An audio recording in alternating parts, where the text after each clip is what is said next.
Então, a gravação está iniciada. Vamos ver aqui o nosso assunto de hoje, né? A gente começa com roteamento por estado de enlace.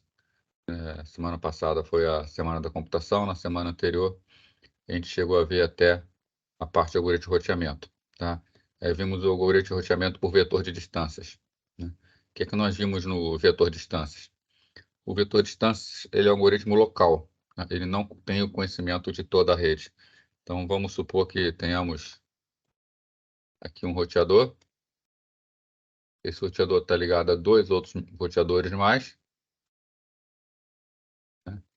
E, além disso, existem mais roteadores na rede.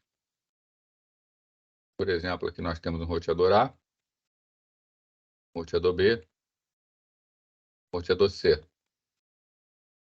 Bom, A mede e vê que o custo para chegar até B é 1 e vê que o custo para chegar até C é 2.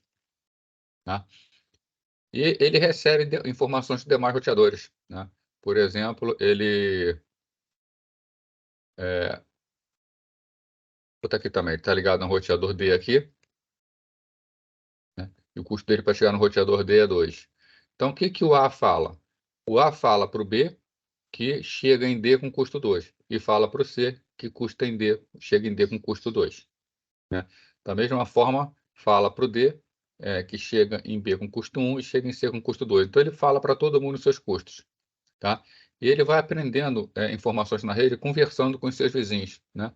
Por exemplo, o roteador B pode falar que ele chega no roteador E, que o A não tem ligação direta, mas o B fala para A, ó, eu chego em E com custo 7. Já o roteador C pode falar para A que chega em E com custo 4, né? Então, o que que o roteador A repara? A repara que para chegar em E, se ele for por B, tem o custo 7 de B, mais 1 para chegar em B. Então, por B, o custo seria 8. Por outro lado, C também sabe como chegar em E, só que C custa 4, né? Então, o roteador A acrescenta o custo dele para chegar em C, que é 2, ele veria, bom, para chegar em C, o custo para chegar em E, o custo é 6, se for por 6. Então, o roteador A bota na tabela dele, né? Ele já tem na tabela dele aqui algumas informações, tá? Ele sabe que para chegar no roteador B custa 1 e é direto por B, né? Ele sabe que para chegar no roteador C custa 2 e é direta por C. Ele sabe que para chegar no roteador D também custa 2, que é enlace direto, e ele vai direto por D. Mas ele aprendeu, pelas informações que ele recebeu de B e de C, que ele tem como chegar também no roteador E. Se ele for por B, vai custar 8 no total. Se ele for por C, vai custar 6 no total. Então, o custo dele para chegar no roteador é 6 e ele sai por C, né? Então, a saída de A para chegar em E é essa aqui. O que é que o roteador A faz agora com essa tabela nova que ele montou? Ele avisa para todo mundo que houve uma alteração, né? Já que ele aprendeu o roteamento por E. Então, ele vai passar essas informações para D, ele vai passar essa informação para B, ele vai passar essa informação para C. Vamos supor aqui que o roteador D não sabia como chegar em E. Agora o roteador D sabe como chegar em E. O que que o roteador D vai colocar? Bom, custa 6 para A chegar em E. Então, para mim, vai custar o 6 mais 2. Então, para o roteador D chegar no roteador E, vai custar 8, passando pelo roteador A, né? Então, é por troca de informações com vizinhos que os roteadores aprendem os caminhos, né? A gente repara que demora um tempinho para propagar, né? Se tiver mais uma cadeia ligada aqui atrás do roteador D, uma cadeia de roteadores, cada um vai ter que vai recebendo essas informações conforme elas vão propagando. Ele é um algoritmo que demora um pouco para convergir por causa disso, porque tem toda uma associação, é uma série de informações que tem que ser trocadas entre os roteadores e leva um tempinho, tá? Bom, esse aqui foi o que a gente viu semana passada, né? Esse aqui é o roteamento por vetor de distâncias. O roteamento por estado de enlace surge como uma melhoria em cima disso aqui, né? Uma nova forma de a gente trabalhar o roteamento. Então, no roteamento por estado de enlace. Tá? Bom, o vetor de distância, o primeiro, né? Ele foi utilizado na ARPANET até 1979, né? Quando então ele veio a ser substituído pelo roteamento de estado de enlace, que é o que a gente vai ver agora. Né? Essa substituição, a troca do roteamento de vetor de distância pelo roteamento de estado de enlace, né, se deu basicamente por dois problemas. Primeiro, a unidade métrica não levava em conta a largura de banda. Tá? Se você tivesse um canal muito mais rápido que o outro, isso não era levado em conta no roteamento. Né? Então, você podia estar passando por enlaces muito lentos quando você tem enlaces mais rápidos. O RIP, inclusive, ele só leva em conta a distância, da quantidade de saltos. Outro problema é que o algoritmo geralmente levava muito tempo para convergir quando a rede era muito grande. Né? Numa rede pequenininha, de 3, 4 roteadores, isso nem é problemático. Mas numa rede maior, com mais roteadores, começou a virar um problema isso, começou a virar um incômodo. Né? Então foi criado o roteamento por estado de enlace. O roteamento por estado de enlace é um roteamento global, é um algoritmo global. Então ele conhece toda a rede. Cada roteador conhece todos os enlaces e todas as ligações em rede. Ele não fica apenas se baseando em informações de vizinhos de como chegar. Então, para ele funcionar, o que o algoritmo de roteamento deve fazer? Deve fazer 5 passos. Primeiro, descobrir os vizinhos e aprender os endereços dele. Tá? Então, saber quem são seus vizinhos. Tá? Isso aí até aí, nada, porque o vetor de distância também precisava fazer isso. Depois, ele mede o custo para cada um dos seus vizinhos, uma série de métricas. Tá?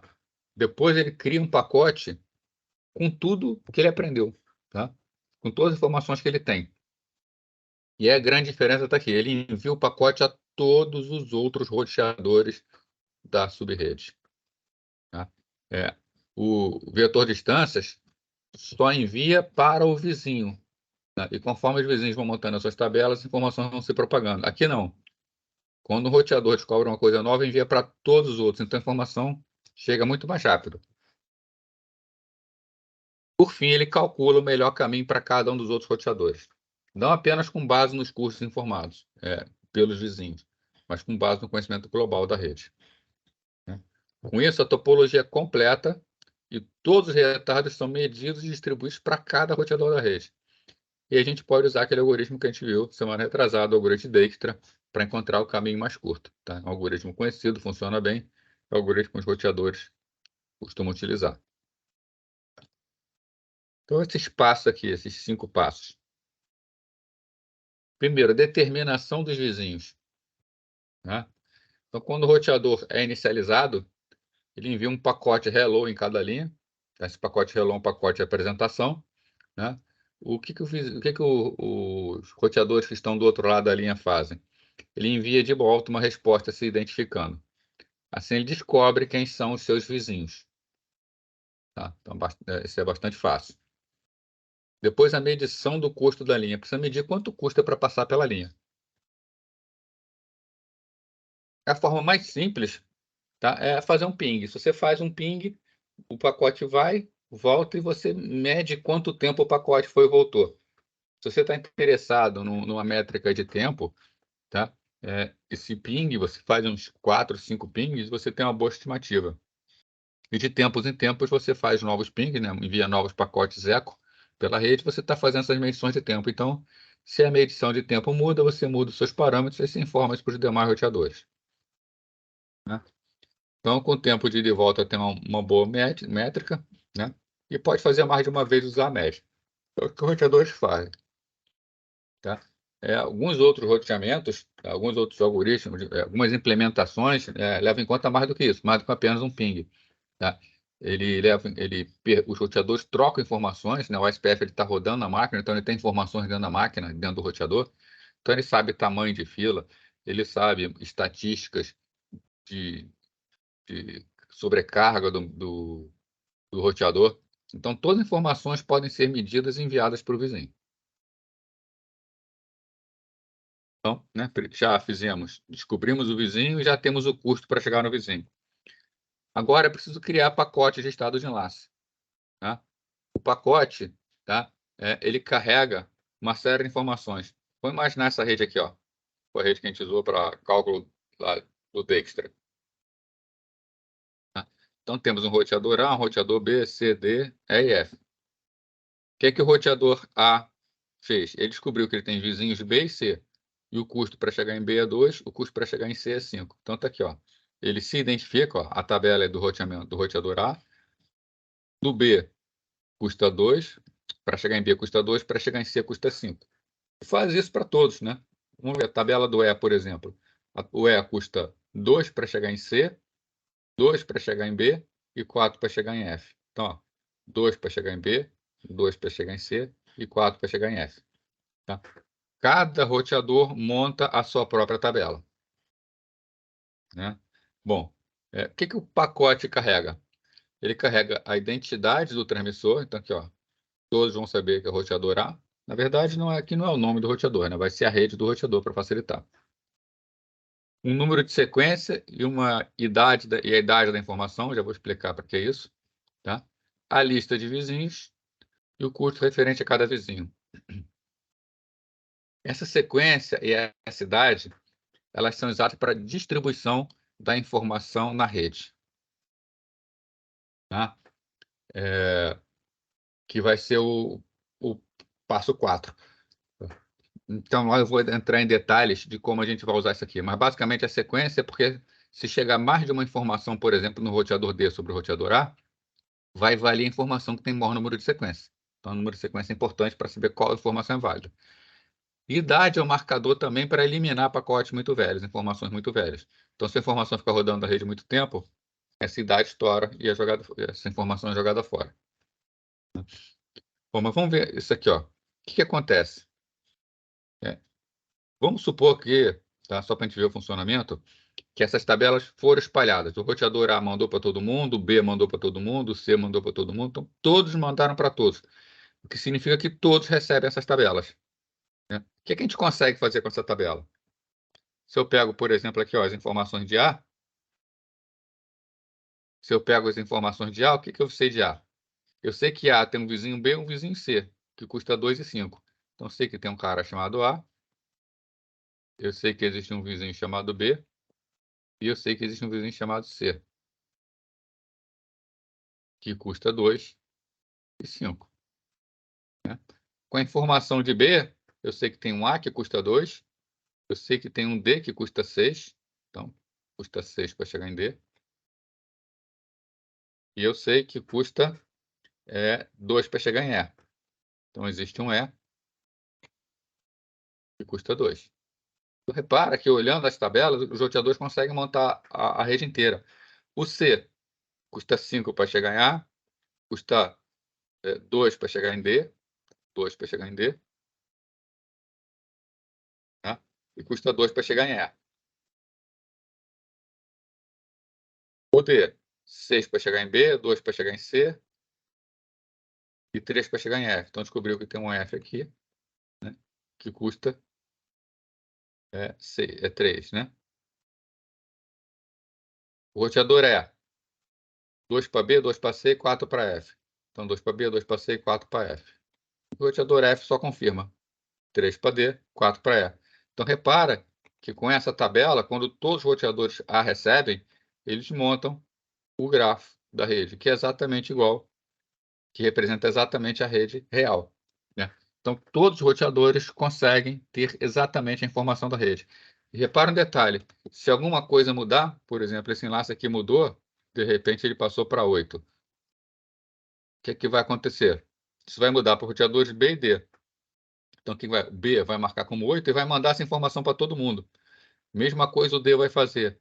Ele vai mudar essa informação para 8 e vai mandar essa informação para todo mundo. Então, assim que a informação muda no enlace, essas informações chegam para todos. Então, todos recebem a alteração na topologia ou nos valores dos enlaces, e a partir daí todos têm condições de rapidamente reajustar as suas tabelas de roteamento. Tá? Então, o algoritmo converge muito mais rápido que o vetor de distância. Qualquer alteração chega imediatamente para todos. Né? Bom, mas está supondo aqui que a informação chegou em todo mundo. Tá? Mas como é que a gente faz para chegar em todos? Para chegar em todos, a ideia é fazer inundação de pacotes, né? O que é uma inundação de pacotes? Os pacotes que são recebidos por uma interface são replicados para outras interfaces, tá? Para todas as outras, né? Bom, deixa eu voltar um slide aqui. Vou apagar as anotações que eu fiz para poder explicar isso aí, né?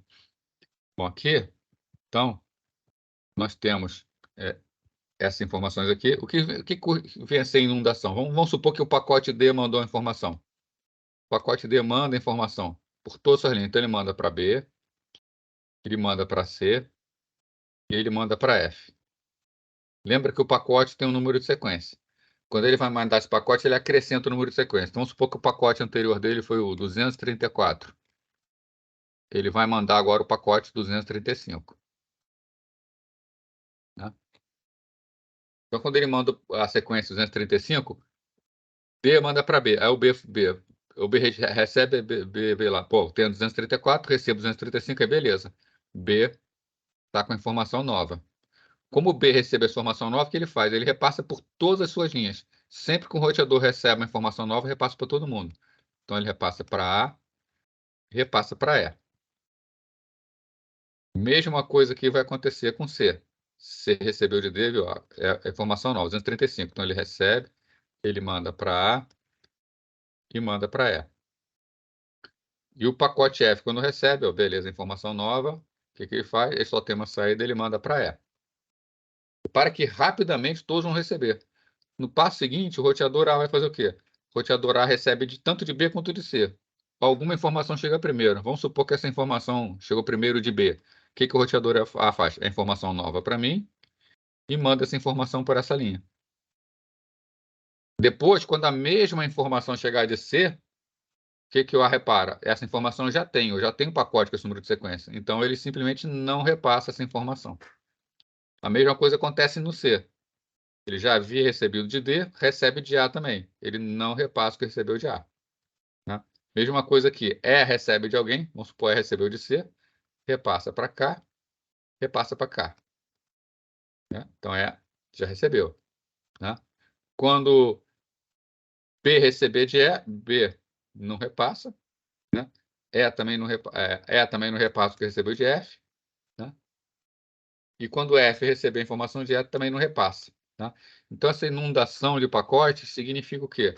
Essa informação propaga por toda a rede. Alguns chegam a receber até em duplicidade, pode receber até 3 vezes a mesma informação, né? Mais vezes, se for o caso. Né? Mas chega um momento que para a inundação. Né? Uma outra coisa é que a gente... Como essa inundação é feita para não chegar na internet inteira? Né? Quando a gente configura os roteadores, a gente diz que algumas interfaces elas são passivas para o roteamento. Né? Por exemplo, vamos supor que o roteador A está ligado ainda num outro roteador J, que não faz parte dessa subrede de A. Tá? Não é para ele receber essa informação de roteamento. Então, A configura a interface dele com J como sendo uma interface passiva. Ou seja, A nunca manda informação de roteamento para J. Tá? Com isso, a inundação fica limitada dentro da subrede a qual tem que ficar limitada. Então, isso que eu expliquei ali naquela imagem, tá? É o que está escrito aqui. Né? Então, para controlar a inundação, cada pacote contém um número de sequência, que é incrementado para cada pacote enviado. Né? Quando é recebido, é comparado com o número de sequência. Se é recebido com um novo número, ele fica com a informação e repassa para todo mundo. Se é recebido com uma cópia que ele já tem, o pacote é descartado. Tá?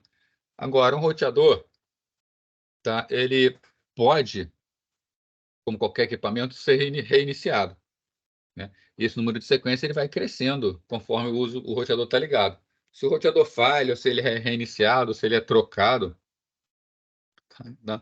Novos roteadores vão ter número de sequência diferentes, menores que o número de sequência que já estava em uso. Né? Então, esse campo de idade, esse campo aqui, idade, tá? Que é a idade da informação, ele guarda por quanto tempo essa informação deve ser considerada válida. Né? Se um roteador está guardando aquela informação e não chega nenhuma informação nova com número de sequência maior que aquela e passa esse tempo da idade, essa informação é jogada fora. É considerada uma informação muito velha, né? Isso para manter a estabilidade do algoritmo de roteamento. E aí, quando jogar fora, perde aquela informação, ele considera que não tem mais aquele enlace, ou então que aquele roteador não existe mais, né? E quando receber uma nova informação, passa a valer novamente, né? Com isso, o algoritmo ele consegue convergir rapidamente, né? O quinto passo é o cálculo de novas rotas, né? Então, uma vez que o roteador tem acumulado um conjunto completo de pacotes, o algoritmo Decker pode ser executado para calcular o melhor caminho, né? Então, a gente já viu como montar aquele grafo. Ele recebe as informações, com as informações ele consegue montar o grafo completo da rede. Tendo o grafo completo, ele executa o algoritmo Dijkstra e ele tem novamente a sua tabela completa, né? Na internet, né, o roteamento de estado de enlace ele é implementado pelo protocolo OSPF, né, Open Shortest Path First, né? Ele foi definido no RFC 2328. O OSPF é atualmente o protocolo de roteamento oficial da internet, tá?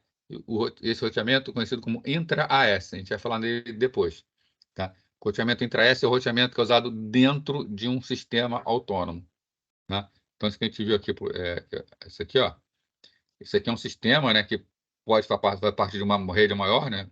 Esse aqui é um sistema dentro da internet e ele pode estar ligado a outras redes, né? Esse roteador D pode estar ligado a outro roteador, esse outro roteador pode estar ligado a outro roteador, tá? Vamos supor que isso aqui seja uma rede de uma empresa, então uma rede de uma cidade, o núcleo de uma cidade, tá? O roteamento interno aqui não interessa para os demais. Então a gente chama isso aqui de um AS, Autonomous System, sistema autônomo, né? Então normalmente empresas são AS. O SPF ele é feito para funcionar dentro de um sistema autônomo. Vocês fizerem a disciplina no laboratório de rede de computadores, vocês vão ver como funciona, como configurar, vão configurar em laboratório esse algoritmo.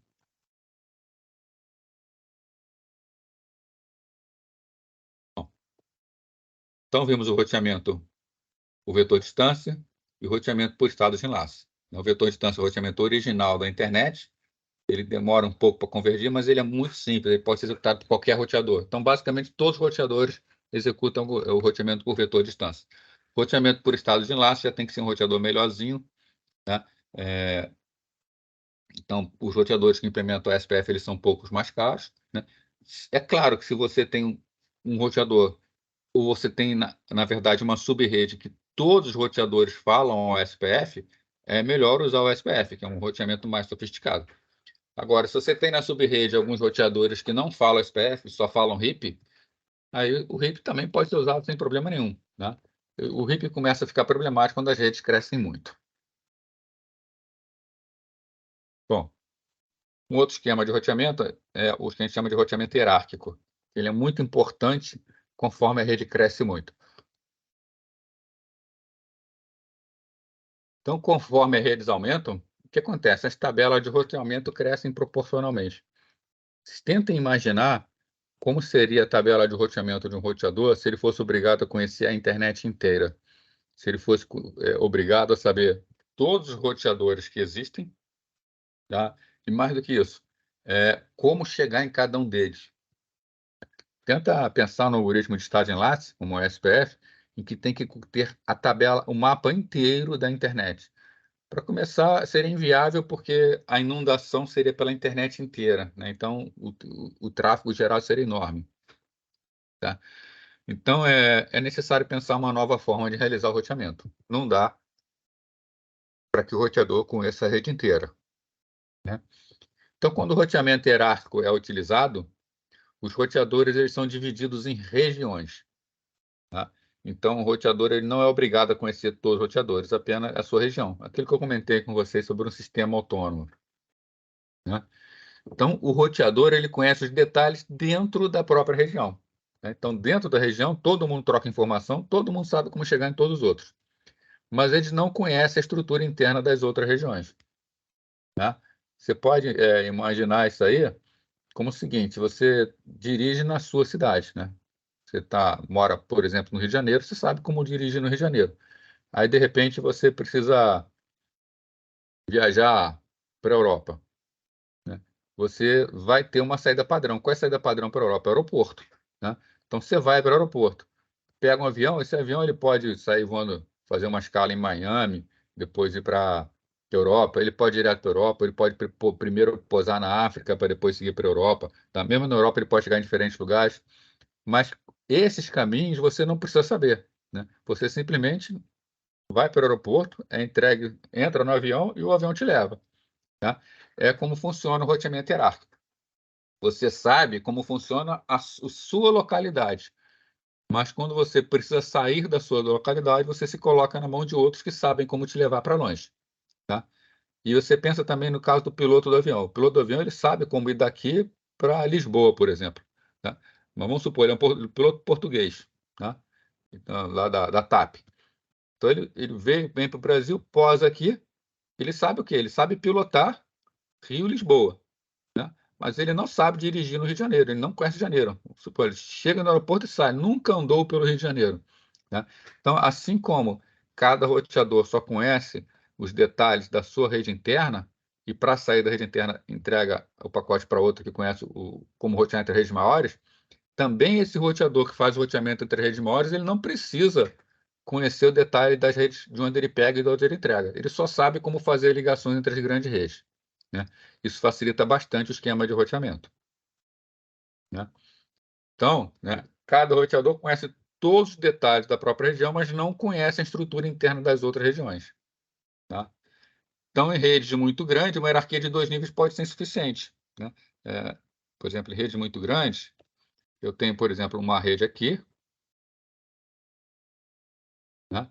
Tem uma outra rede aqui, tem uma outra rede aqui, e eu tenho, por exemplo, roteadores que sabem, né, como fazer essa ligação entre essas redes. Sim, nem precisam conhecer o detalhe interno de cada uma delas, mas eles entre si conseguem conversar, né? Como, por exemplo, aqui um anel, tá? Agora, pode ser também que esse anel aqui comece a ficar muito grande, muito complexo, eu possa ter aqui uma nova região, né, que fala com uma outra grande região,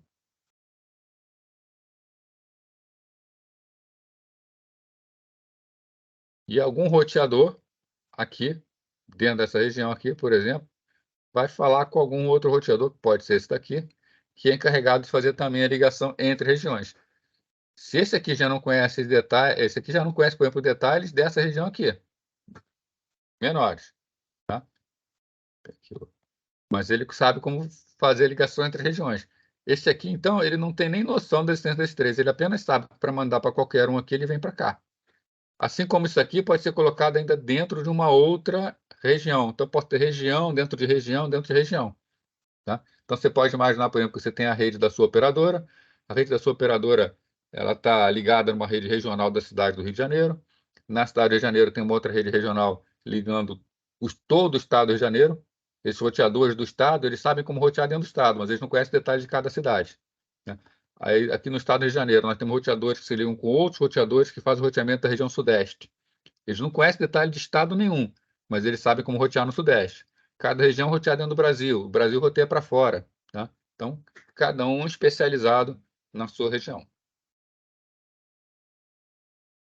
Essa aqui é uma ideia, né, de 2 níveis, tá? Repara o seguinte, nós temos a região A, os roteadores A1, A2, A3, A4 conhecem todos os detalhes dentro da região deles. Roteador C1, C2, C3, todos os detalhes dentro da sua região e por aí vai, né? Se a gente não tiver um roteamento hierárquico aqui, se a gente considerar que isso aqui tudo é uma única subrede, a minha tabela de roteamento é essa aqui, ó. É uma tabela completa, né? Essa aqui, por exemplo, seria a tabela do roteador A1, tá? Então, aqui o roteador A1, ele sabe como chegar em todo mundo com todos os detalhes. Então, o A1 sabe como chegar no A2, no A3, no A4, no B1, no B2, no B3, no B4, ele sabe como chegar em todo mundo, tá? Agora, quando é feito um roteamento hierárquico, o roteador A1 ele passa a conhecer somente a região A. E ele sabe como chegar nas regiões B, C e D, né? Então, o que acontece com a tabela do roteador A1? O roteador A1, ó, ele continua conhecendo todo mundo da sua região, tá? E agora, ele não sabe detalhes da B. Ó. B tem 4 roteadores, ele só sabe que ele chega em B. Ele sabe chegar em C, ele sabe chegar em D. Ele só tem uma entrada para cada região. Tá? Então, o roteamento acaba ficando mais simples, a tabela fica menor. É uma perfeição? Não é, porque algumas coisas podem acontecer que não ficar tão bom, né? Por exemplo, para chegar no... Vou pegar aqui. Para chegar aqui no D3, qual é o melhor caminho saindo de A1? Né? Para chegar no D3 saindo de A1 é melhor por B4, porque ele vem, ó, 1, 2, 3, 4. Né? Com 4 saltos, A1 chega em D3. Isso ele só sabe se ele tiver o roteamento completo. Agora, se ele tem uma tabela hierárquica, o que a tabela hierárquica fala? Que ele só vai saber chegar na região D. Para chegar na região D, se ele vier por aqui por cima, ele ó, 1, 2, 3. Se ele vier por aqui, ó, 1, 2. Então, para chegar para a região D, é melhor por aqui. Né? No entanto, se ele vier por aqui, o que acontece? 1, 2, né? Para chegar no D2, vai acabar chegando. Calma, deixa eu conferir aqui como é que está a tabela do A.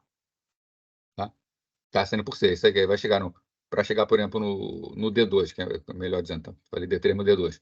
Ele vai acabar fazendo 1, 2, 3, 4. Enquanto se fosse por cima, seria 1, 2, 3. Tá? Então, para alguns roteadores, né, o caminho pode ser maior ou menor, dependendo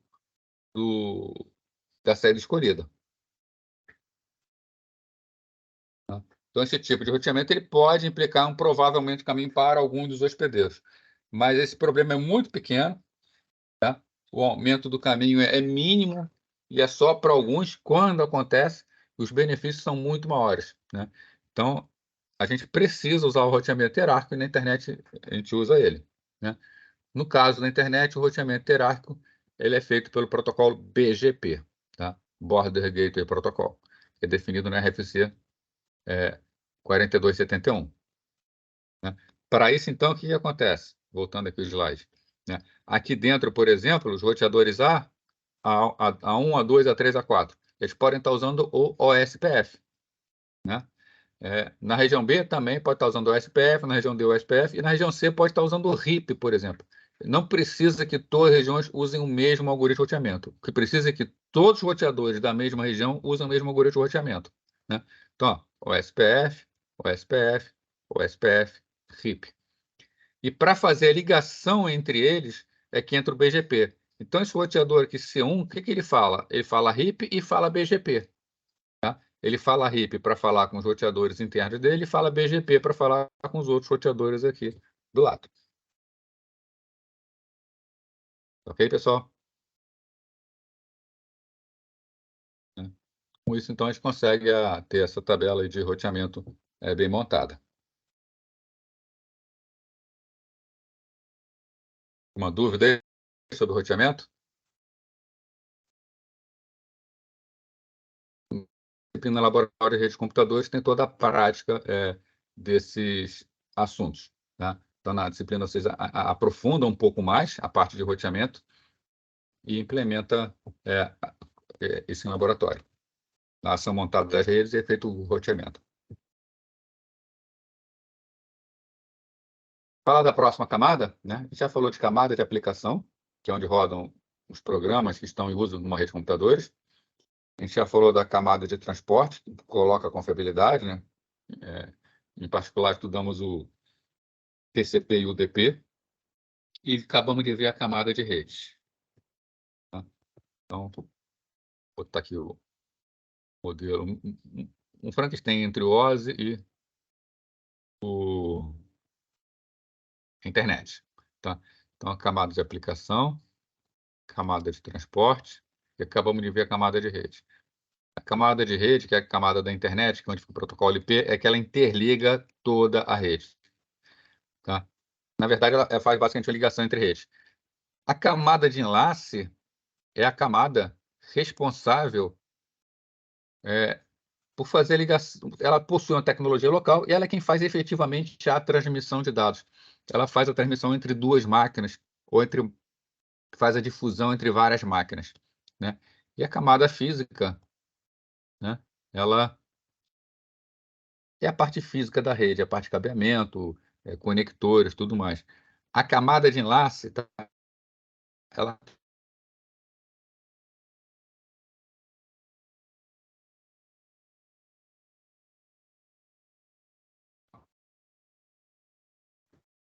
dobra junto com a camada física, forma a interface de rede. Costuma ser chamado de NIC, Network Interface Card, né? Então, placa de interface de rede. Né? Então, essa camada de enlace de dados é uma camada que fica abaixo da camada de rede e que a gente já vai falar em transmissão física máquina a máquina. Então, a camada de enlace, né? Nela são tratados alguns algoritmos que permitem uma comunicação eficiente e confiável entre os hospedeiros adjacentes. Os hospedeiros adjacentes são os hospedeiros que têm comunicação direta um com o outro. Tá? A internet não precisa, a camada de rede não precisa ser entre os hospedeiros adjacentes, né? Você, camada de rede promove comunicação entre os hospedeiros em qualquer lugar. Camada de enlace não. Tem que haver uma ligação direta entre eles. Tá? Essa ligação direta, tá? Vou deixar claro aqui, tá? A nível de enlace é isso aqui, ó. Se você tem um computador, você liga um cabo direto no outro computador, a gente está falando de ligação de camada de enlace. Isso aqui você tem um switch. A gente vai ver exatamente o que é, mas o equipamento faz a distribuição de rede, que tem função de ligar computadores. Você tem um computador aqui, você tem um computador aqui, e esses dois computadores são ligados por intermédio de um switch. Tá? Fisicamente, nós temos dois enlaces. Nós temos um enlace que liga o primeiro computador ao switch, e nós temos um enlace que liga o segundo computador ao switch. Tá? Porém, para a camada de enlace, isso aqui é apenas um enlace, é uma ligação. Porque o switch é um equipamento que ele só repassa a informação. Então, esse computador está mandando para esse. Então, o switch é um equipamento que ele só repassa. Ele é só um concentrador de equipamentos. Tá? Então, embora fisicamente sejam dois enlaces diferentes, a camada de enlace trata-se como uma coisa só. Né? Porque esse cara não faz processamento. Né? Então, os hospedeiros devem estar fisicamente conectados por um canal de comunicação, cujos bits são transmitidos na ordem exata em que são enviados. A gente viu que a camada de rede ela pode ter a ordem que os pacotes são enviados. Na camada de enlace, isso nunca acontece. A transmissão mantém a sequência exata dos bits. O principal serviço oferecido pela camada de enlace de dados é a transferência de dados da camada de rede do hospedeiro origem para a camada de rede do hospedeiro destino. Tá? Então, a camada de rede ela usa a camada de enlace para fazer a sua transmissão. Tá? Inclusive,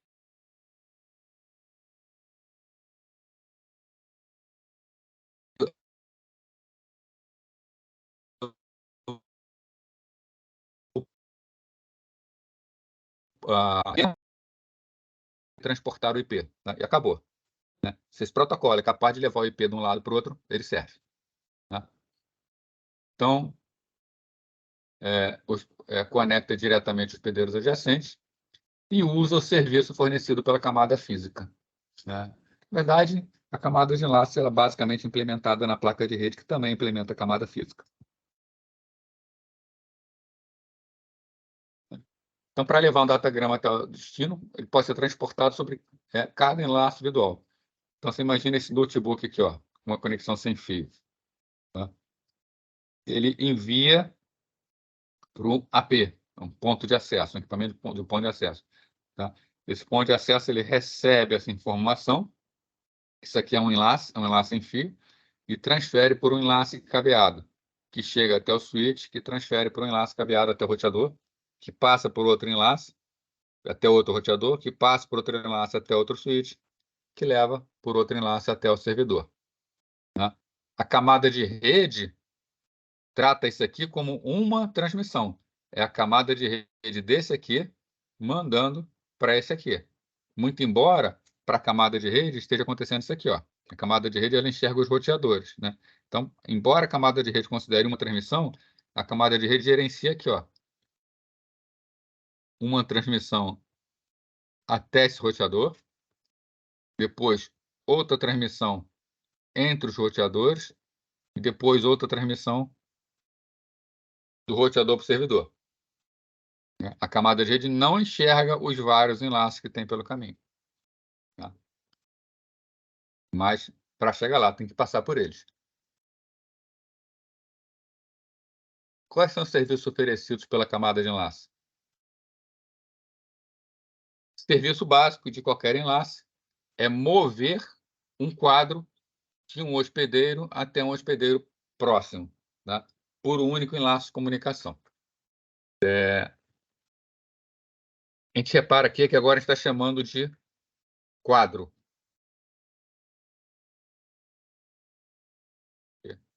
Quadro. Já comentei isso algumas vezes, mas sempre é bom chamar a atenção. Quando a gente está falando da camada de enlace, a unidade de dados que é transmitida ela se chama quadro. Quando está falando da camada de rede, que a gente acabou de ver, o IP, a gente chama de pacote. Então, nós chamamos de pacote IP. Quando a gente fala de camada de transporte, a gente chama de segmento. Segmento TCP, segmento UDP. Tá? No final, quadro, pacote, segmento são informações que passam pela rede. Só que quando a gente está analisando sobre o ponto de vista de uma camada, a gente dá um nome específico daquela camada. Os detalhes do serviço eles podem variar de um protocolo de camada de enlace para outro. Tá? São diferentes tecnologias que oferecem diferentes serviços. Mas quais são os serviços que podem ser oferecidos? O primeiro e um dos mais importantes é o chamado enquadramento de dados. Tá? A camada física ela não manda nem byte, o que ela manda é bit. Ela manda uma sequência de bits desde a origem até o destino. Tá? E vamos supor que você é uma placa de rede, tá? Você tem a placa de rede, essa placa de rede está recebendo uma sequência de bits. Acabou de ligar o seu computador. O seu computador está percebendo uma transmissão na rede. Então, na rede está passando lá um monte de zeros e uns. Né? Então, está passando lá 0, 0, 0, 0, 0, 1, por aí. Aquela bagunça. Tá? Mas você não sabe que se esse cara aqui é o primeiro, se é o segundo, se é o terceiro bit da sequência. Como é que a placa de rede começa a conseguir entender o que está acontecendo? Como é que ela sabe, por exemplo, que aqui terminou um byte, né, e a esquerda terminou um byte e a direita começa outro byte? Né? Na verdade, a camada de enlace não está nem muito interessada no byte, ela está interessada mesmo na mensagem. O importante para ela é saber quando termina uma mensagem e quando começa outra mensagem. Tá? Então, isso é algo, é uma tarefa importante que ela tem que fazer, que a gente chama de enquadramento. Né? Enquadramento, por quê? Para gerar quadros, para você saber onde termina e onde começa um quadro. Então, quase todos os protocolos encapsulam cada datagrama, né, o pacote, né, dentro de um quadro da camada de enlace. O quadro consiste em um campo de dados no qual o datagrama da camada de rede é inserido em uma série de campos de cabeçalho. Né? Então, a gente vai ver mais para frente o exemplo da Ethernet, que é o mais comum. Tá? Então, assim como as outras camadas, a camada de enlace também tem o seu cabeçalho. É mais simples, porque a tarefa dela é mais simples, mas também tem seu cabeçalho. Né? Então, o que é o enquadramento? Saber exatamente onde começa e onde termina uma mensagem. A gente vai ver quais são as formas de fazer esse enquadramento. Outra informação é acesso ao enlace, outra tarefa que ela pode fazer. Né? Nós temos, a gente já viu lá no início, dois tipos de rede. Nós temos as chamadas redes ponta a ponta. Rede ponta a ponta é uma rede no qual uma máquina está ligada diretamente à outra. Esse tipo de rede não tem muita dificuldade, porque se a informação, se o hospedeiro A resolver mandar uma informação para o hospedeiro B, ninguém está disputando o enlace para mandar para B. Né? Só ele usa esse enlace para mandar para B. Então, ele pode mandar com tranquilidade, não tem muita dificuldade. Agora, se nós temos uma rede onde temos, por exemplo, vários hospedeiros, vou botar aqui 4 para exemplificar, e todos eles compartilhando o mesmo enlace, tá? Todos transmitem pelo mesmo enlace, o que acontece?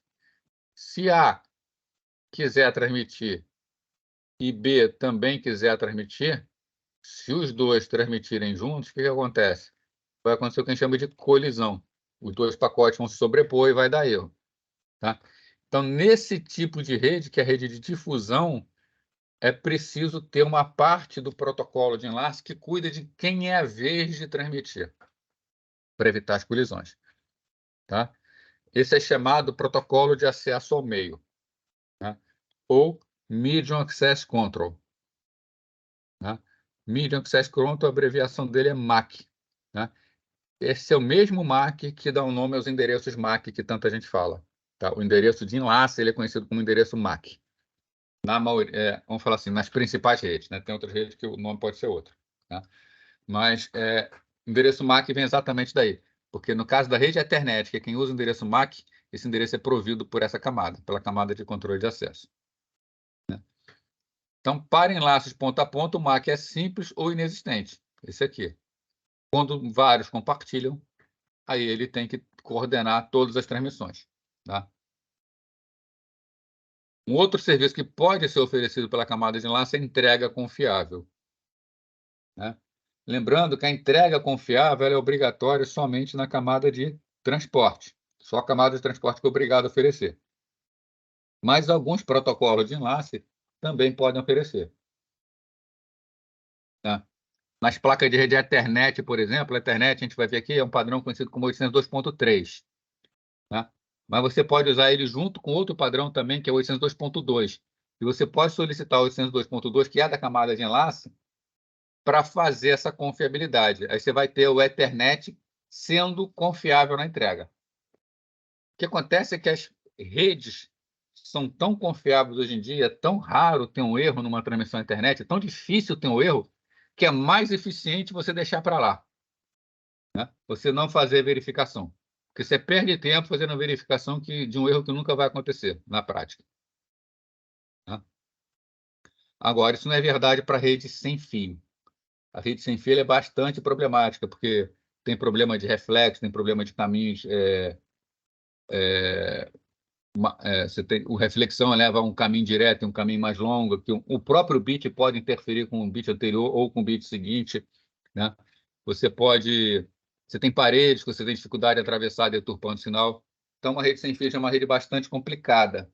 Então, a camada de enlace da rede sem fio, por exemplo, ela já tem um mecanismo para dar uma confiabilidade. Né? Então, o serviço confiável de entrega é usado por enlaces que costumam ter uma alta taxa de erro, como é o caso de uma rede sem fio. A entrega confiável da camada pode ser considerada uma sobrecarga desnecessária, né, para enlaces com baixa taxa de erros. Né? A taxa de erros, não sei se eu comentei com vocês, de uma rede Ethernet, é na faixa de 10 a menos 11, 10 a menos 12. Então, vou botar 10 a menos 11. 10 a menos 11 significa isso aqui, ó. Vou botar 10 elevado a 11, tá? 1, 2, 3, 4, 5, 6, 7, 8, 9, 10, 11. Então, 1000, milhão, bilhão. Um bit errado a cada 1 bilhão de bits transmitidos. É o máximo que se aceita de erro. Então, um bit errado a cada 1 bilhão de bits transmitidos. Isso é o máximo. Na prática, a gente tem que não tem erro, tá? Não acontece esse erro. Então, redes da internet são muito confiáveis, não usam entrega confiável.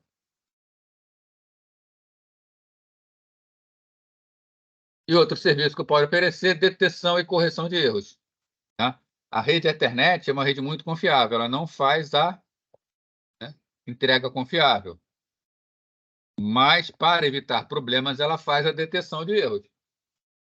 Tá? Então, por exemplo, a rede Ethernet, quando uma placa de rede manda um pacote para outra, ela verifica se chegou direito. Se chegou direito, ela encaminha, vai para frente. Se não chegou direito, ela joga fora. E a correção só vai fazer se for necessário. Tá? A gente mais para frente vai ver aqui algumas técnicas de detecção e correção de erros. Como fazemos para detectar e como fazemos para, uma vez detectado, corrigir esse erro. Então, isso aqui é um exemplo de uma placa de rede. Ó. Hoje em dia, as placas de rede estão ficando cada vez mais raras, porque os equipamentos já estão vindo com a comunicação dentro da sua própria placa. Tá? Tem muito mais o que fazer, né? Então, a camada de rede costuma ser implementada em um adaptador de rede, também conhecido como NIC, né? Isso aqui. No núcleo do adaptador está um controlador da camada de enlace, normalmente é um chip, né? Você tem um chip que faz toda a parte de controle, né? Está aqui, ó, né? Então, em geral único, o chip que executa vários serviços. Ele é responsável por fazer o enquadramento, fazer o acesso a enlace, fazer a detecção de erros, fazer tudo o que é necessário fazer, né? Até o final dos anos 90, a maioria dos adaptadores eram fisicamente separados. A partir daí começou a vir na placa-mãe, está cada vez mais raro, né?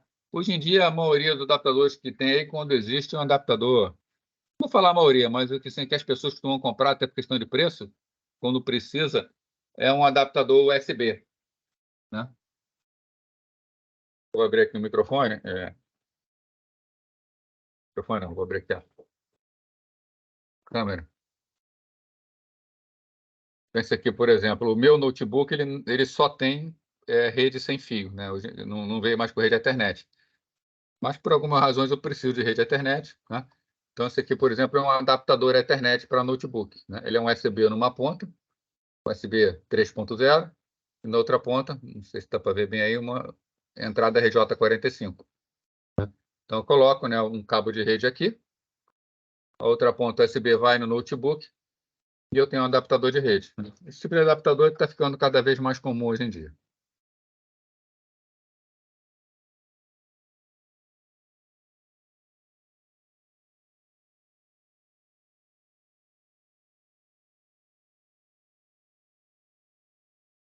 Bom, aqui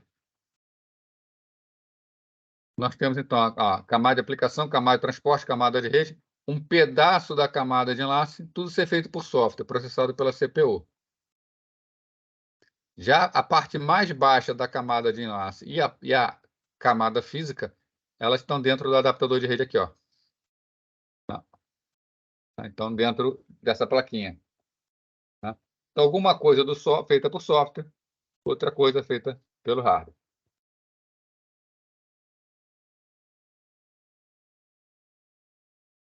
Então, falar do primeiro caso, enquadramento. Como se faz o enquadramento? Tá? Então, a camada de enlace de dados tem que usar o serviço fornecido pela camada física. A camada física aceita um fluxo de bits bruto, tenta entregar no destino. Tá? A quantidade de bits pode ser menor, igual ou maior que o número de bits transmitido, né?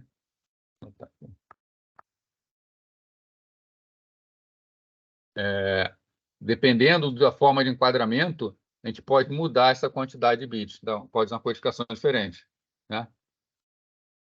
Os bits também podem ter valores diferentes dos bits originalmente transmitidos, né? Pode acontecer uma inversão de bits. Você manda o bit 1, chega um bit 0, manda o bit 0, chega um bit 1. Podem haver erros, né? A camada de enlace ela tem que detectar se necessário corrigir esses erros. Só consegue isso se primeiro fizer um enquadramento. Tá? Então, qual é a estratégia adotada pela camada de enlace? Divide o fluxo em quadros e calcula o checksum em relação a cada quadro. Checksum, teste de erros, que nós vamos ver como ele é feito. Tá? Envia o checksum no campo de cabeçalho. Tá? Então, checksum é uma soma de verificação, um algoritmo que é utilizado, que é tipo um hash. Tá? Você pega uma mensagem maior, faz uma divisão polinomial, obtém um resto, e você transmite esse resto. Quando o quadro chega no destino, o checksum é conferido. Né? Então, o que acontece na prática? Embora a gente está falando aqui que o checksum é enviado no campo de cabeçalho, tá? Na maioria das redes Ethernet, por exemplo, ele não é bem enviado no campo de cabeçalho, é enviado no chamado campo de fecho, um trail. Né? O que é um campo de fecho? Nós estamos vendo aqui que todas as camadas recebem dados que vão ser enviados, que vêm da camada superior. E elas acabam colocando um cabeçalho. Tá? A camada de enlace de dados, ela coloca informações no cabeçalho, mas ela também acrescenta, é a única camada que acrescenta um fecho. Tá? Esse fecho ele tem duas razões. A primeira delas, fazer um enquadramento. Então, existem informações no cabeçalho que dizem que um quadro está começando e uma informação no fecho dizendo que o quadro está terminando. Fora isso, tá? Por razões de eficiência, o que uma placa de rede tem que fazer? Ela recebe os dados e transfere esses dados para o outro lado. Só que ela tem que mandar a soma de verificação. Imagina a placa de rede recebendo a informação, ficar com a informação guardada dentro dela para calcular a soma de verificação e depois fazer o envio num campo de cabeçalho. Esse tempo de parada é um desperdício, enquanto calcula o cabeçalho. O que as placas de rede fazem? Conforme os dados vão chegando, ela já vai mandando a informação. Ela vai mandando direto, manda. Ela está calculando o checksum enquanto está enviando. Ela só tem o cálculo do checksum pronto quando ela acaba de enviar o último bit da mensagem. No momento em que ela acabou de enviar o último bit, nesse momento exato, o cálculo do checksum está pronto. Aí ela emenda e bota o checksum no final, lá no fechamento. Né? E aí, no final de tudo, coloca o fecho. Né? Então, normalmente, o checksum ele não vai no cabeçalho, ele vai no campo de trail, no fechamento. Né? Então, esse checksum ele é calculado na origem, e aí, quando chega no destino, é conferido. O destino faz a mesma coisa, ele não espera a mensagem chegar para calcular o checksum. Conforme a mensagem está chegando no destino, ele já está calculando. Os bits estão chegando, ele está calculando em tempo real. Quando chega o último bit da mensagem, o cálculo do checksum está pronto. E a próxima informação que chega é o próprio checksum que foi enviado pela origem. Nesse momento é comparado o que foi calculado na origem foi calculado no destino. Se teve erro ao longo do caminho, serão diferentes. Né? Se não teve nenhum erro durante o caminho, o valor vai ser igual.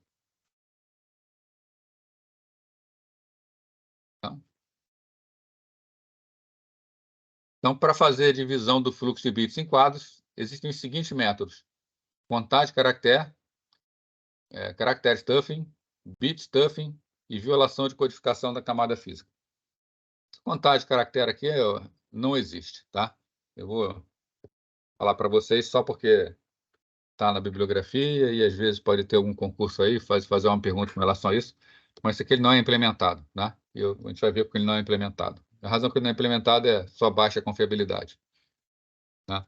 Então, a contagem de caractere é o seguinte: utiliza um campo de cabeçalho para especificar a quantidade de caracteres do quadro. Então, aqui, por exemplo, um quadro com 5 caracteres. Né? 1, 2, 3, 4, mais o cabeçalho, 5. Que informação vem aqui? 5, dizendo o tamanho dele. Então, ele vai trabalhar com 5.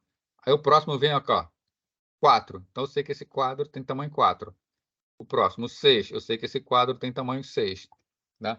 Então, sempre olhando o primeiro caractere, eu sei o tamanho, já sei quando começa o segundo quadro. Ele é bastante simples, mas tem alguns problemas. O primeiro problema é o mais óbvio, né? A gente ainda não sabe como encontrar o primeiro caractere. Né? Quem disse que esse cara aqui é o primeiro? Né? E se eu considero que esse aqui é o primeiro? Vai ser 9. Né? Então, o meu problema no enquadramento é justamente determinar quem é o primeiro. Para isso, eu precisaria saber quem é o primeiro. Ele já falha aí. Ainda tem outro problema grave. Vamos supor que houve um erro de transmissão, que aqui em vez de 4 chegou 8. Eu vou achar que são 8, aí depois vai cair no meio do outro, e eu me perco completamente. Tá? Então, a contagem ela pode ser adulterada por um erro de transmissão, fazendo que saia de sincronia e aí nunca mais. Né? Então, ele existe para saber que existe e saber também que nunca foi e nunca será utilizado. Bom, às vezes, né, tem gente que defende que é bom ensinar isso até para ninguém nunca ter ideia de fazer. Né? Bom, isso aqui já começa a ficar dentro da realidade. Tá? Então, isso aqui já foi utilizado em alguns tipos de redes, né? Onde a gente faz os caracteres iniciais e finais com inserção de caracteres. Então, a tabela ASCII, para quem já olhou a tabela ASCII, ela tem uma série ela tem já as letras, tem os números e tal, e tem uma série de caracteres especiais, valores especiais. 3 desses caracteres que são definidos na tabela ASCII são os caracteres DLE, STX e ETX. Né? DLE é abreviação de delimiter, delimitador. STX é abreviação de Start of Transmission, né? Início da transmissão. E ETX, abreviação de End of Transmission, né? Fim da transmissão. Então, o que acontece? O quadro, quando ele for enviado, ele é enviado com essa sequência de caracteres aqui, DLE, STX, DLE, ETX. Bom, então, significa que toda a transmissão começa... Para facilitar, tá, vou chamar esse quadro aqui de D, esse quadro aqui de S, esse quadro aqui de E. Então, o que acontece? Um quadro, quando vai ser enviado, a primeira coisa que aparece é dele é STX, 2 bytes. E aí vem as informações. Vem o quadro, efetivamente. Quando o quadro termina, vem mais 2 bytes. O byte DLE e o byte ETX. Tá? Então, eles delimitam o início e fim. E aí não tem problema. Sempre que eu encontro STX está marcando o início, DLE ETX está marcando o final. O problema é que pode acontecer dentro da área de dados, ter aqui, por exemplo, um caractere DLE, um caractere ETX. E eu poderia, a placa de rede poderia pensar o seguinte: terminou aqui o quadro, mas na verdade não terminou. Isso aqui está na área de dados. Eu posso enviar qualquer dados aqui. Também pode ter aqui dentro um caractere chamado DLE, seguido do STX. Eu posso estar pensando que está iniciando uma nova transmissão. E não é, isso aqui é dados. Então, para evitar que esses problemas aconteçam, sempre que na área de dados aparecer um caractere DLE, não importa o que vem depois. Se aparecer um caractere DLE, o que é enviado efetivamente? 2 caracteres DLE. Desse modo, não há confusão. Tá? Se aparecer, por exemplo, DLE, STX, eu sei que isso aqui é, na verdade, da área de dados. Então, eu considero o DLE STX como dado. Da mesma forma, vale para o DLE ETX. O receptor, quando recebe 2 DLEs em sequência, elimina um, e o próximo quadro ele já sabe que não vai ser para fechamento, né? O próximo caractere. Por isso que é chamado de inserção de caracteres, ou caractere stuffing. Né? Porque insere caracteres na mensagem. Essa técnica é boa, funciona muito bem, né? Quando a gente tem um protocolo, né? um meio, vamos falar assim, o padrão, né? que é utilizado no enlace, ele consegue saber exatamente quais são os caracteres. Ou seja, numa sequência de bits, ele sabe onde é o primeiro bit e onde é o último bit. Então, eu consigo saber bem quem são os caracteres. Agora, se eu tenho algum sistema de rede que eu não sei exatamente se aquele bit é o início, se é o final, se é o meio de um byte, isso aqui ainda tem problema. Né? Então, eu tenho padrões de rede, né, que me permitem com muita facilidade saber quem são os caracteres, e eu tenho outros que não, tem outros que dão certa dificuldade. Para esses outros, existe uma outra técnica que é flag inicial e final com inserção de bits. Tá? Então, você cria uma sequência, tá, de flags que ele só vai aparecer quando houver realmente uma transmissão inicial e final. Né? Então, por exemplo, aqui a gente pode dizer que o flag pode ser o caractere 0, seguido de 6 uns, seguido de um 0. Né? Na verdade, o bit 0, seguido de 6 bits uns, seguindo de um bit 0. Quando aparece essa sequência, eu sei que é um início ou um fim de um quadro. Né? Então, aqui eu tenho um quadro, né? Esse carinha ele aparece entre quadros. Esse caractere vai estar aqui, ó, marcando o início de um quadro. Né? Quando ele chega, ele está marcando o final do quadro. E se vier alguém aqui depois, já é outro quadro. Tá? Então, essa sequência de bits me delimita o quadro. E, obviamente, o que vier depois é o início, é o primeiro bit do próximo byte. Tá? Então, temos facilidade nisso. Tá? O problema aqui é que, assim como pode aparecer na área de dados uma sequência DLE-TX ou DLS-TX, também pode ser que aqui na área de dados tenha uma sequência normal de dados, aqui, por exemplo, 0, 1, 1, 1, 1, 1, 1, 0. Tá? Isso aqui pode aparecer na área dados, que é o caractere delimitador. Então, poderia confundir a placa de rede. Nesse caso, faz o bit stuffing, se insere um bit. Então, para evitar esse problema, o que acontece? Qual seria o problema? Seria se aparecesse exatamente essa sequência aqui. Então, vamos supor, a placa de rede está tomando conta. Aí foi enviado um 0, aí foi enviado 1, 2, 3, 4, 5 bits 1.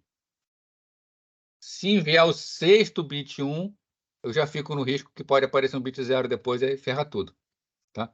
Então, o padrão fala o seguinte: vem um 0, apareceu 5 bits 1, o transmissor acrescenta um 0 por conta dele, no meio dos dados. Aí depois continua a sequência normal, né? Esse 0 foi acrescentado entre esses dois 1s aqui. Aí vem o 1 e o 0. O que o receptor faz? O receptor fala o mesmo padrão. O receptor, quando receber, ele vai receber 0, aí vem 5 bits 1 e 1 bit 0. Ele sabe que na sequência de 5 bits 1 e 1 bit 0, ele deve eliminar esse bit 0. Então, o receptor ele elimina esse bit extra e fica tudo bem. Tá? Então, bit stuffing, né? Inserção de bits. Tá? E existe uma última técnica que foi usada em redes em anel, com muito sucesso, que a gente chama de violação de codificação da camada física. Né? Existe um problema de sincronização, que é o seguinte: relógios de placa de rede, eles não são tão precisos. E a taxa de transmissão de uma rede é muito alta. E imagina o seguinte, que você vá... Então, vamos lá, os relógios não são muito bons. Então, vamos lá, você faz uma transmissão aqui, ó. Você faz essa transmissão aqui, ó. Né? Primeiro que essa transmissão não acontece tão perfeita. Quando ela vai acontecer, ela vai vir aqui assim, assim, depois desce, tá? É meio tortinha. Então, para garantir que vai pegar com perfeição, a amostragem é sempre feita no meio, né? Onde o nível espera-se que esteja mais estabilizado. Né? E o que as placas de rede fazem? O transmissor está mandando uma sequência. Vamos ver que o transmissor mandou a sequência para o 0, 1, 0, 1, 1, 1, 0, por aí vai. Então, o que é isso aqui? 0, 1, 0, 3 1s, 1, 0. Né? O receptor, ele, quando recebe isso, o que ele faz? Cada vez que tem uma transição, ele sincroniza o seu relógio com o transmissor. Então, aqui, por exemplo, teve uma transmissão de 0 para 1. Beleza, ele sincronizou aqui. Pá! No momento que ele sincronizou, ele vai mostrar no meio. Aí teve outra descida, ele sincronizou de novo, ele mostrou no meio. Aí teve uma subida, ele vai mostrar no meio, mas aqui não tem sincronização, não tem variação. Então ele está sincronizando, está fazendo de acordo com o que o relógio dele pensa. Quando desce, tem uma outra sincronização. Então, aí ele amostra de novo no meio. Então, sempre que existe transição, é uma oportunidade do receptor sincronizar o seu relógio com o transmissor. Agora, imagina que vai haver uma transmissão com... vamos imaginar aqui, 200 bits 1 em sequência. Então, um bit 0 é 200 bits 1 em sequência. O que pode estar acontecendo? Né? O relógio transmissor está aqui, ó, nesse passo aqui. Ó. Tá? Então, aqui, ó, bit 1, bit 1, bit 1, bit 1, bit 1. Agora, o relógio do receptor, vamos supor que ele tenha uma frequência um pouquinho maior. Tá? Teve um descompasso transmissor. Então, o receptor faz a amostragem aqui, beleza, ele mostrou o bit 1.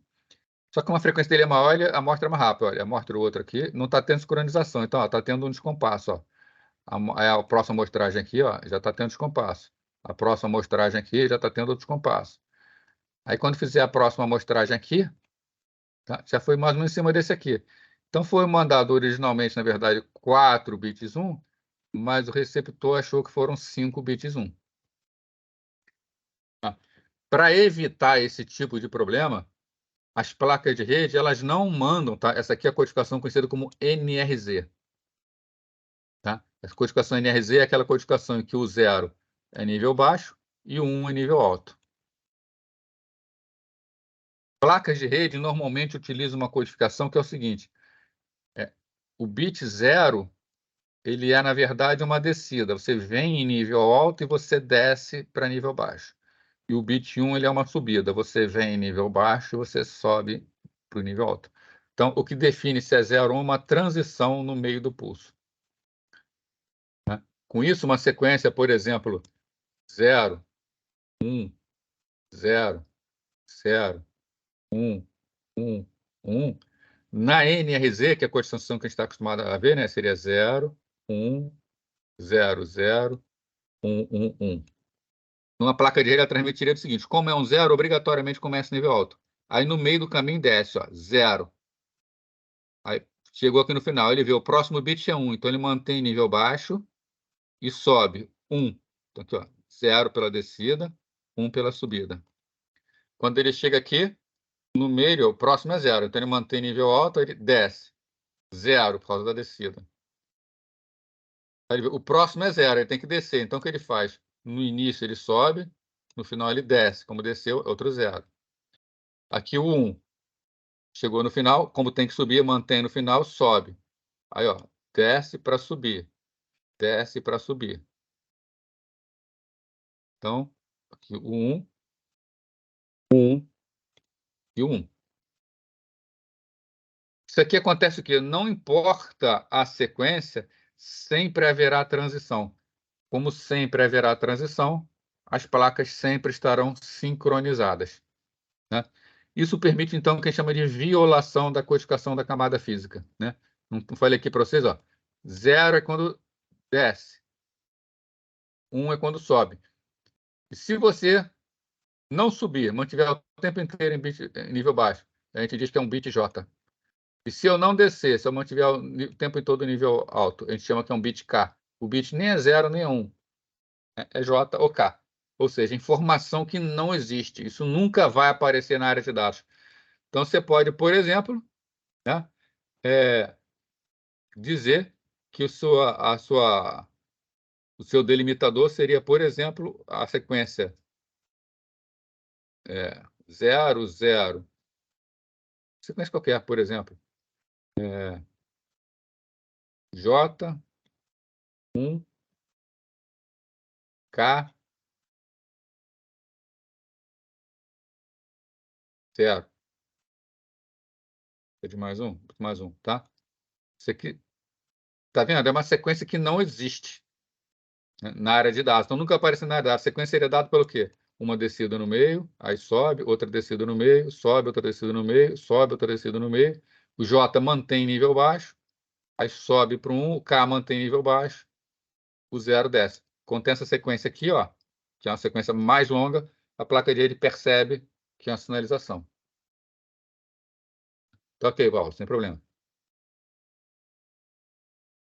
Então, o que a gente chama de violação de codificação da camada física. A codificação padrão é essa aqui, com zeros e uns, mas a gente coloca no meio alguém que tem valor diferente de 0 e 1. Como dados são sempre 0 e 1, isso nunca vai aparecer na área de dados, nunca terá problema. Tá? Redes em anel utilizaram essa codificação, as redes token ring. Perguntas aí, pessoal, sobre enquadramento ou qualquer outra coisa?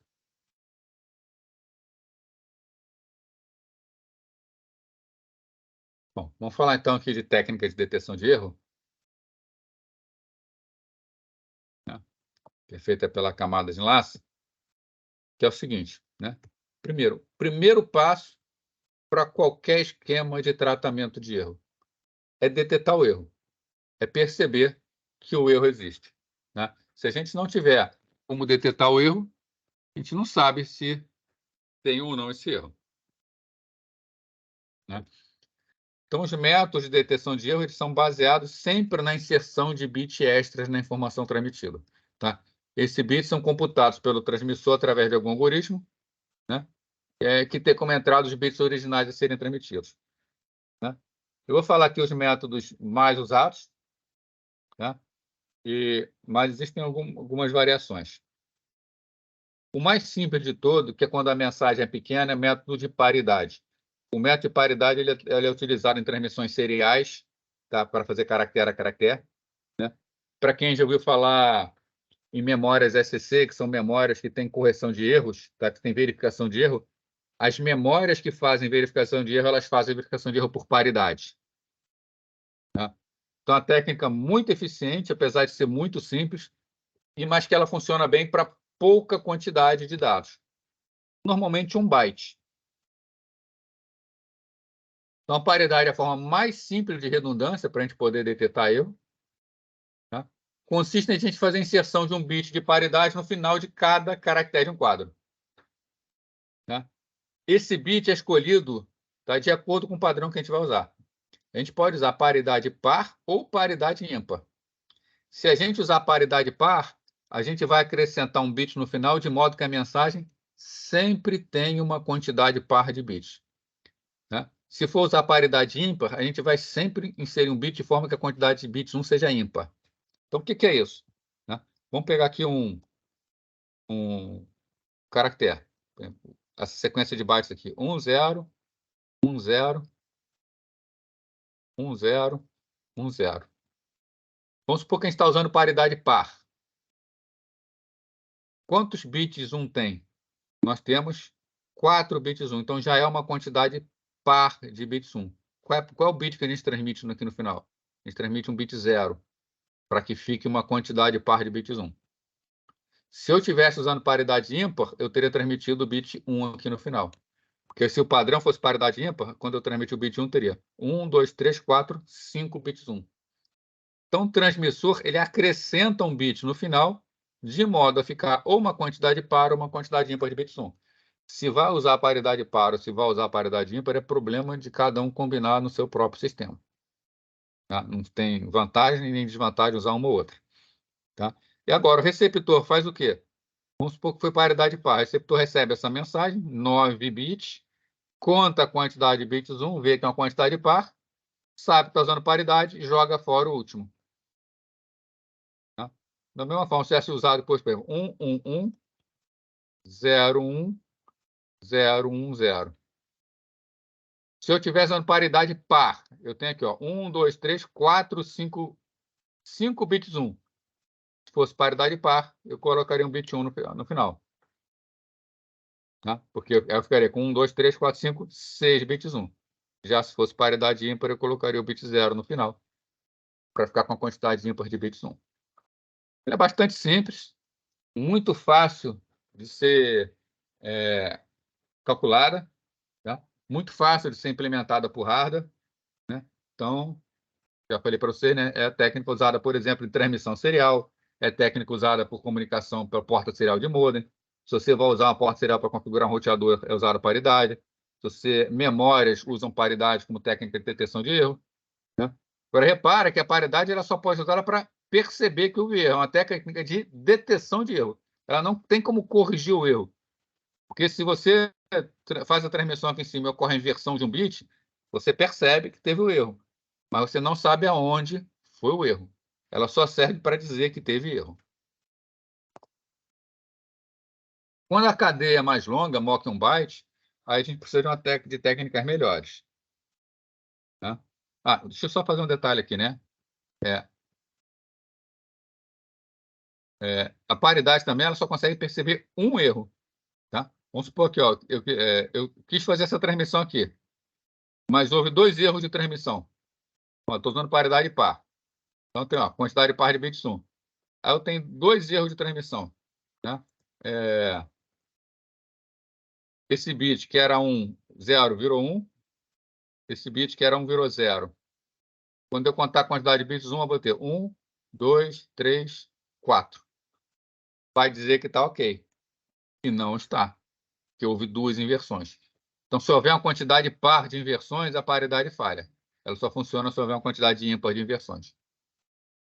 Como num byte é muito raro haver mais de uma inversão, né, a paridade funciona muito bem. Já a verificação de redundância cíclica, CRC, é para cadeias mais longas. Então, se um quadro de k bits, então um quadro de k bits é representado por um polinômio em x de ordem k menos 1. Né? Então, por exemplo, esse quadro aqui, ó, 1, 0, 0, 1, 1, 0, 1, 0. Tá? eu considero que essa aqui é a posição 0, posição 1, posição 2, posição 3, posição 4, posição 5, posição 6, posição 7. Então, eu tenho um quadro de 8 bits, tá? Então, ele é representado por um polinômio de ordem 7, já que vai de 0 a 7. Isso aqui representa o polinômio x elevado a 7 mais 7, 6, 5, x elevado a 4 mais x elevado a 3 mais x elevado a 1, que é x. Então, isso aqui representa esse polinômio. Tá? Então, está até aqui embaixo o exemplo. Tá esse aqui, por exemplo, ó, x elevado a 7 mais x elevado a 5 mais x elevado a 4 mais x elevado a 0. X elevado a 0, qualquer número elevado a 0 é igual a 1. Tá? No transmissor, esse polinômio de ordem k-1, que representa a mensagem, é dividido em aritmética módulo 2 por um polinômio gerador de ordem n. Tá? N tem como resultado, então, um quociente, um resto de ordem n-1. Tá? Esse ordem n é a quantidade de bits, tá, do divisor. Então, você vai ter um dividendo, que é a mensagem que vai ser transmitida. Você vai ter um divisor, e quando você fizer a divisão, você vai ter um resto. Esse resto ele é conhecido como Frame Check Sequence.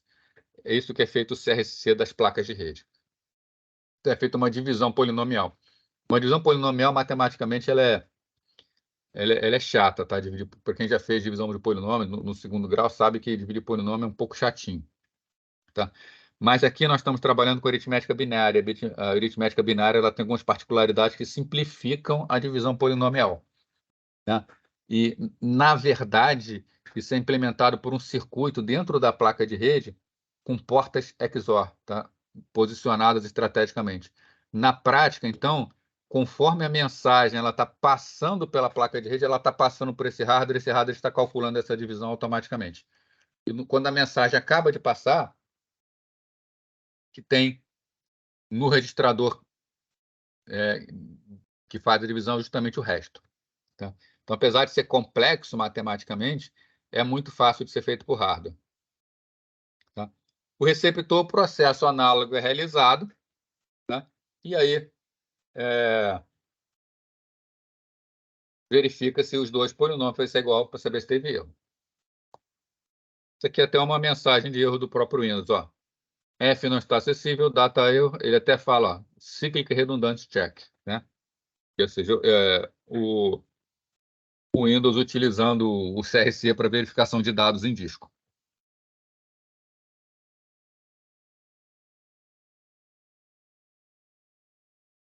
Alguns polinômios geradores eles são padronizados. Né? Por exemplo, nós temos o CRC12, que é esse carinha aqui. Ó, tá? Ele é utilizado em sequência de caracteres de 6 bits. Tá? Ele foi muito usado para aparelho de fax. Né? CRC16 e CRC60TT, tá? Foram sequências de 8 bits. Tá? Se não me engano, eles foram usados em disquete, tá? Para padrão de armazenamento de disquete. E o CRC32 é o mais utilizado. Ele é o padrão I3E802, tá? Que gera um FCS, um checksum de 32 bits. Esse CRC32 é o que é utilizado nas redes de computadores. Tá? Então, as placas de rede fazem a divisão por esse polinômio aqui. Tá?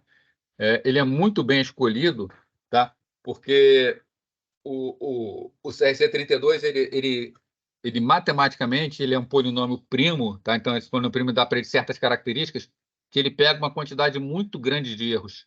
Tá? Então, mesmo que tenha vários bits invertidos, ele consegue perceber isso numa mensagem. Por fim, tá? Para fechar aí, vamos ver uma técnica final, que é uma técnica que a gente chama de técnica de detecção e correção de erros. Né?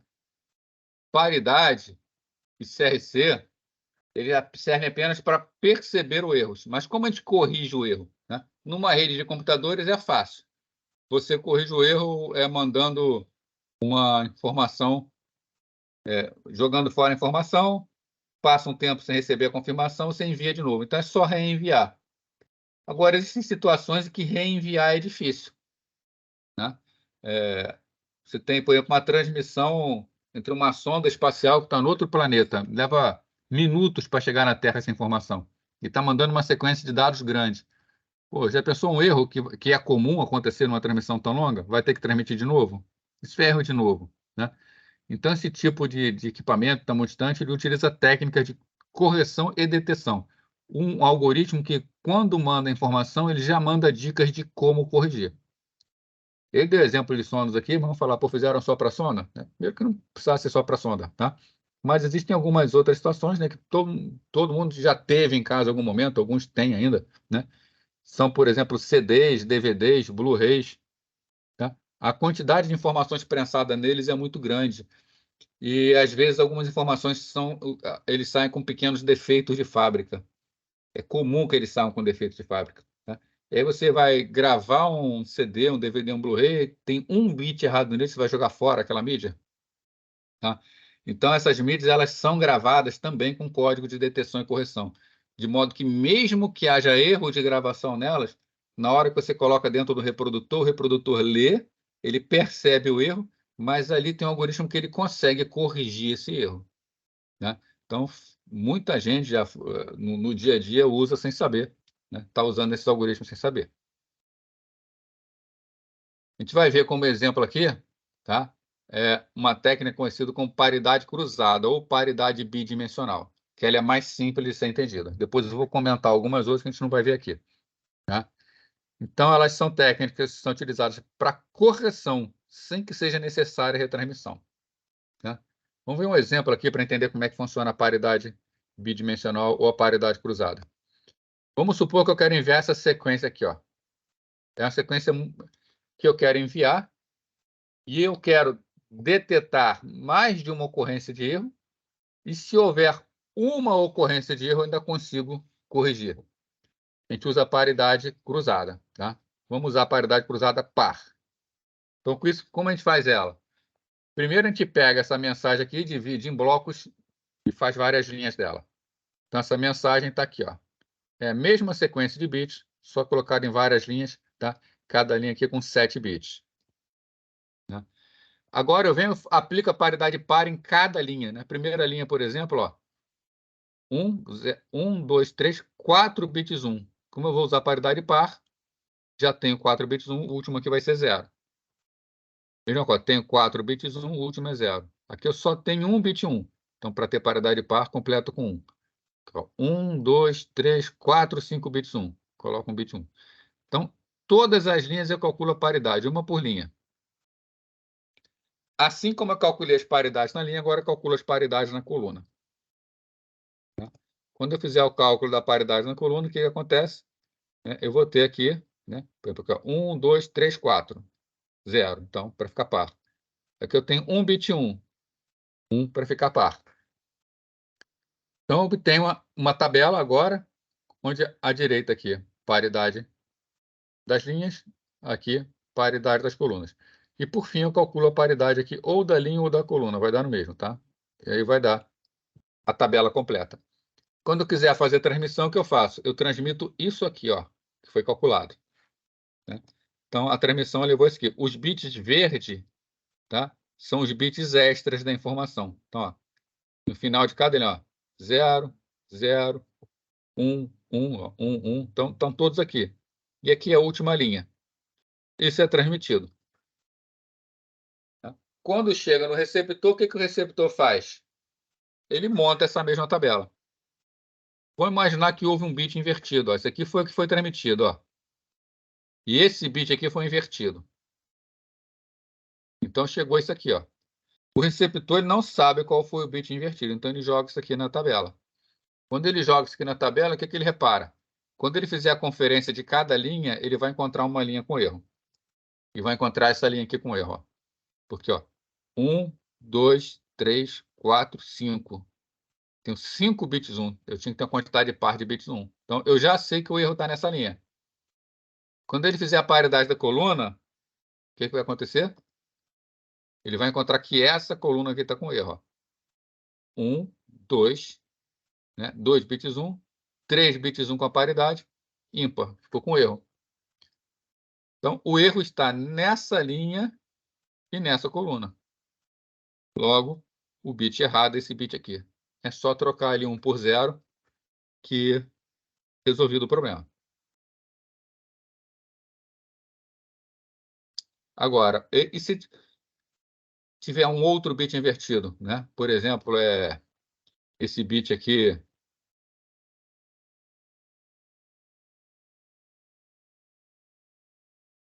esse bit aqui foi de 1 para 0, por exemplo. Esse bit aqui, ó, ele foi para 0. Eu vou ter também um erro nessa linha e nessa coluna. Então, mesmo na paridade cruzada, mesmo que hajam 2 erros, ele percebe o erro. Porém, ele não é capaz de corrigir. Porque o erro pode ter sido nesses dois, conforme a gente sabe que foi, mas também ele pode achar que o erro pode ter sido aqui e aqui. Tá? Então, a paridade cruzada, ela percebe uma quantidade bem grande de erros, mas ela só consegue corrigir se for um único erro. Tá legal?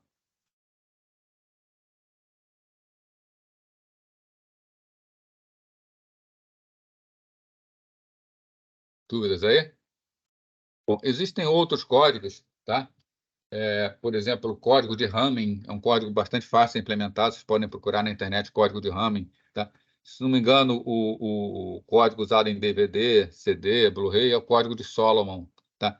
Esse código de Hamming, código de Solomon, você especifica o seguinte: é um algoritmo, ele é bastante genérico, tá? Uma forma genérica de montar a codificação, em que você fala, olha, eu quero perceber até erro em até uma transmissão de 1024 bits, eu quero perceber erro em até 20 bits e corrigir se tiver até 5 bits errados.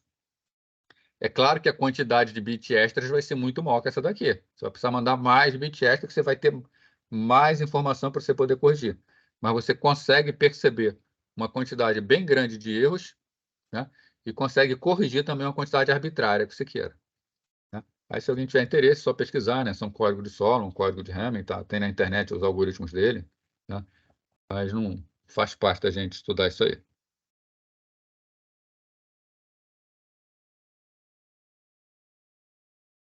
Feito aí, pessoal? Tranquilo? Uma dúvida? Alguém quer falar alguma coisa?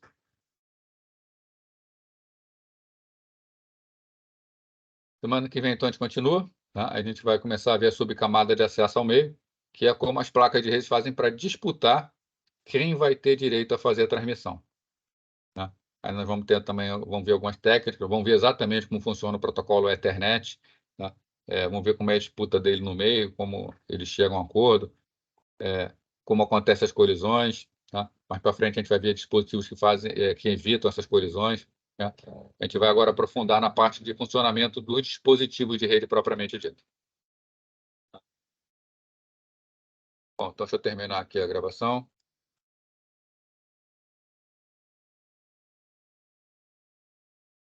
Tá